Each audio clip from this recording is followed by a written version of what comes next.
వ్యవసాయ అనుబంధ రంగంపై తన క్యాంపు కార్యాలయంలో సమీక్షించిన సీఎం చంద్రబాబు ఈ రంగాలను బలోపేతం చేయడం ద్వారా గ్రామీణ ఆర్థిక వ్యవస్థను అభివృద్ధి చేయాలని సూచన.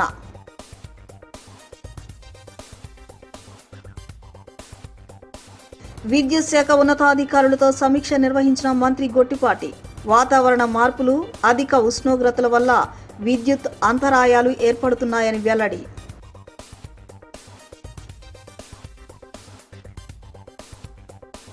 రాజకీయ పార్టీల ప్రతినిధులతో సమావేశం నిర్వహించిన రాష్ట్ర chief electoral officer Vivek Yadav.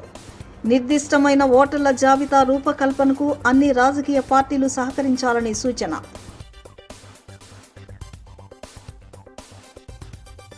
రాష్ట్ర దేశ పరిస్థితుల దృష్ట్యా ఈసారి మహానాడును ఆన్లైన్ వేదికగా నిర్వహిస్తున్నామన్న central MLA Bonda Uma. Central పరిధిలో 11 క్లస్టర్ ఇన్ఛార్జీల ఆధ్వర్యంలో నిర్వహిస్తున్నట్లు వెల్లడి.